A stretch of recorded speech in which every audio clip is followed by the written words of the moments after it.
Friends, आज हम करेंगे बीए बीएससी फर्स्ट ईयर के एक मैथ्स की बुक सॉलिड ज्योमेट्री, जिसका चैप्टर नंबर 1 है general equation of second degree. जैसा कि हम जानते हैं कि general equation of second degree always represent a conic section. तो general equation of second degree को समझने से पहले हमें ये समझना होगा कि कॉनिक सेक्शन क्या होता है। कॉनिक सेक्शन को हमें ग्राफ की हेल्प से समझते हैं। जैसा कि आपके पास ये ग्राफ है, इस ग्राफ के ऊपर हम यहाँ पे एक पॉइंट लेंगे एस। उसको हमने पॉइंट को डिनोट किया है कि एक फिक्स पॉइंट है। इस साइड हमने यहाँ पे एक फिक्स लाइन ली है।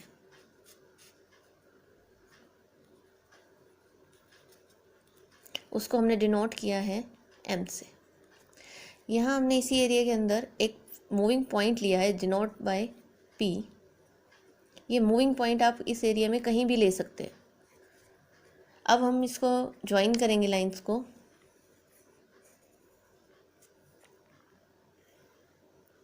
तो कॉनिक सेक्शन की डेफिनेशन क्या कहती है? द डिस्टेंस रेशो किसकी? आपकी फिक्स लाइन की मूविंग पॉइंट से और फिक्स पॉइंट की मूविंग पॉइंट से जो रेशो होगी वो कांस्टेंट होगी। यानी आपका जो डिस्टेंस रेशो, डिस्टेंस हो गया एसपी। एसपी क्या है? फिक्स पॉइंट का मूविंग पॉइंट से डिस्टेंस। उसकी रेशो किसके साथ लेनी है? फिक्स लाइन की मूविंग पॉइंट से, that is PM. That is PM is equal to क्या आएगी? कांस्टेंट। इसको हम डिनोट करते हैं ई से। ई को हम कहते हैं इसेंट्रिसिटी। अब इसकी को हम कुछ डेफिनेशंस चेक करते हैं कि बाय डेफिनेशन कॉनिक सेक्शन क्या होता है। कॉनिक सेक्शन की डेफिनेशन क्या कहती है? The locus of a point. Locus हम बोलते हैं इस मूविंग पॉइंट को, तो moving point is called locus.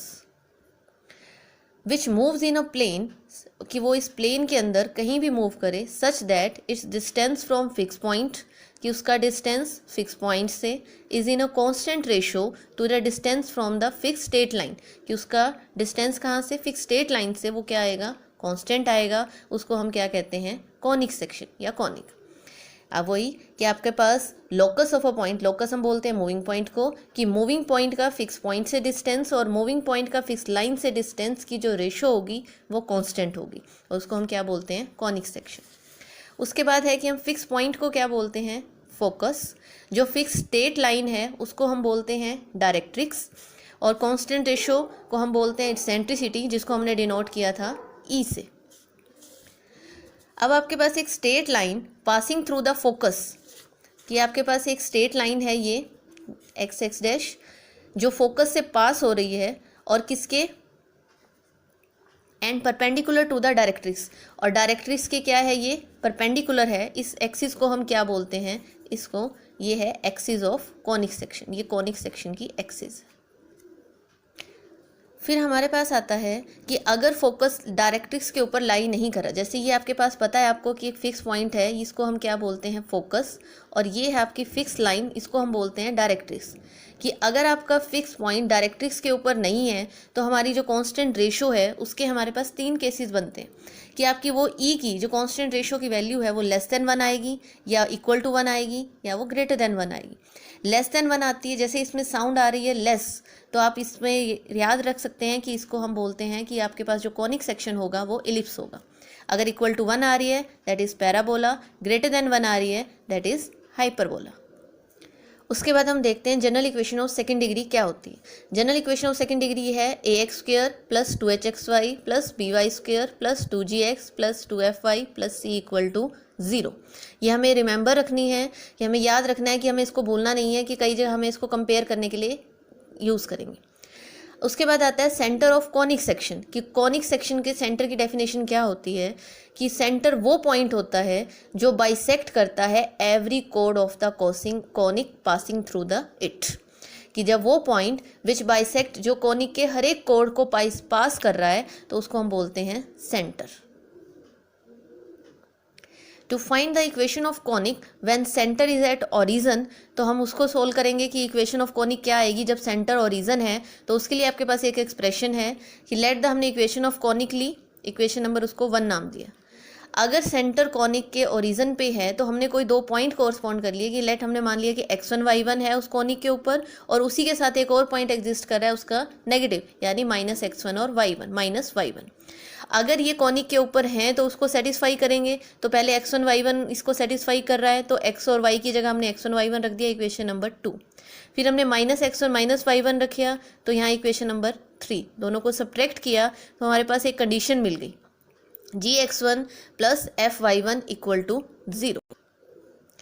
gx1 plus fy1 equal to 0 equation number 4 नाम दिया। अब हमें पता है कि इक्वेशन नंबर 4 ट्रू है for all point x1 y1 जो इक्वेशन नंबर 1 पे लाई कर रहे हैं, क्योंकि कोनिक के जो सेंटर हैं वो ओरिजिन है। तो इसको सेटिस्फाई होने के लिए क्या होना पड़ेगा कि f और g को क्या होगा, 0 होगा। अगर हम इक्वेशन नंबर 1 में f और g को 0 रखते हैं तो हमारे पास कॉनिक की इक्वेशन ये रह जाएगी। उसको हम आगे सोल्व करेंगे फर्दर कि हमने c को इधर शिफ्ट किया क्योंकि हमें यहाँ इक्वल टू में 1 लाना है, तो हमारे पास ये इक्वेशन बनी है। तो ये एक स्टैंडर्ड फॉर्म है इक्वेशन ऑफ कॉनिक की, जहाँ पे सेंटर है किस पे है, ओरिजिन पे है। और सेंटर ऑफ कॉनिक को निकालने के लिए अगर आपके पास कोई भी कॉनिक जनरल गिवन है तो उसको सोल्व करने के लिए हमें क्या करना है, इसका partial derivative with respect to x और partial derivative with respect to y equal to 0 करोगे, वहाँ हमें 2 इक्वेशन मिलेंगी। उन इक्वेशनों को सोल्व करने के बाद हमें क्या मिल जाएगा, सेंटर ऑफ द कॉनिक। अब हम देखते हैं working rule to find the nature of the curve, कि अब वर्किंग रूल देखना है कि हमें कर्व का नेचर क्या है, कि वो इलिप्स है, हाइपरबोला है, पैराबोला है, क्या आता है। तो general equation of conic equation आपको ये गिवन है, तो कोई भी कॉनिक आपको गिवन हो सबसे पहले हमारा काम होगा कि हम उसको कंपेयर करके वहाँ से हम इससे कंपेयर करेंगे और a b c f g h इनकी वैल्यू फाइंड आउट करेंगे।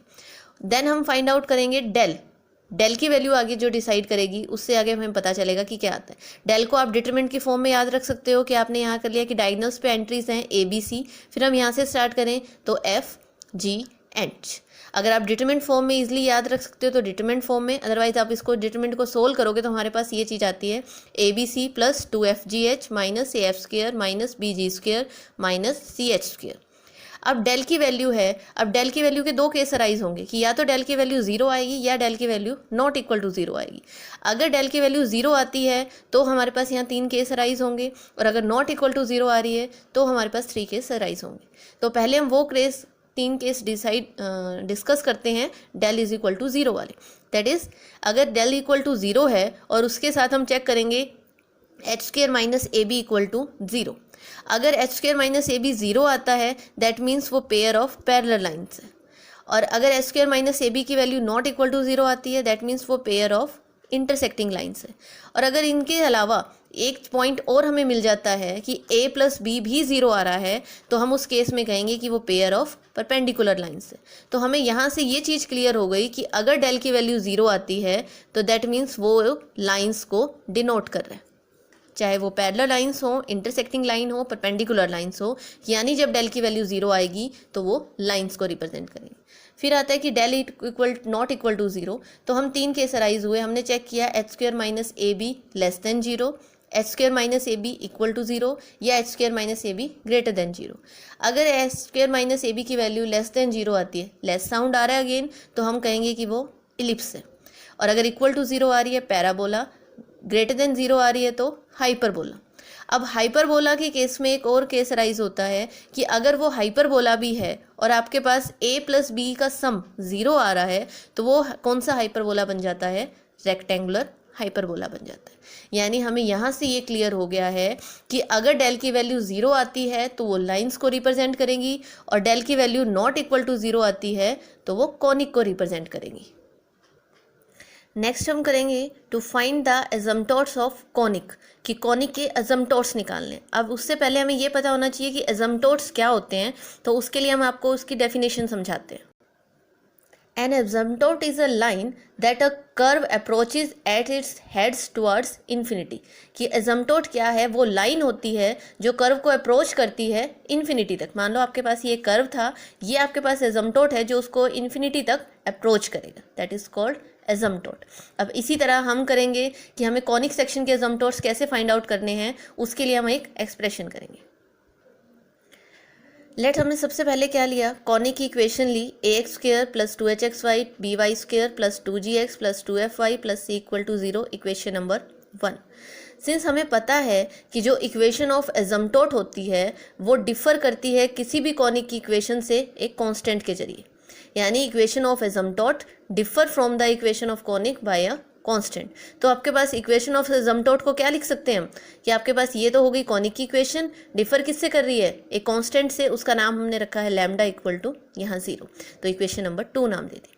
अभी कह रहे हैं but equation number 2 must represent a pair of line. जैसे कि तुमने आप समझा कि एसिम्प्टोट क्या है कि ये कर्व को अप्रोच करता रहता है इन्फिनिटी तक, तो इसका मतलब वहाँ वो रिप्रेजेंट कर रहा है एक पेयर ऑफ लाइंस को। और हमने अभी डिस्कस किया था कॉनिक सेक्शन में कि जब डेल की वैल्यू 0 होती है तो वो लाइंस को रिप्रेजेंट कर रहा है। तो हमने अगर ये लाइंस हैं तो दैट मीन्स डेल की वैल्यू 0 होगी। डेल की वैल्यू आपके पास ये होती है डिटरमिनेंट को सोल्व करने पर, अब इज इक्वल टू हमने 0 ले लिया, ये आ गया। अब इक्वेशन नंबर 2 में सब कंपेयर करोगे, आपके पास ए बी सी सब वही हैं, लेकिन सी की जगह आपके पास क्या है, सी प्लस लैम्डा। तो हमने यहाँ पुट कर दी value A B C plus lambda F G H F square equal to 0।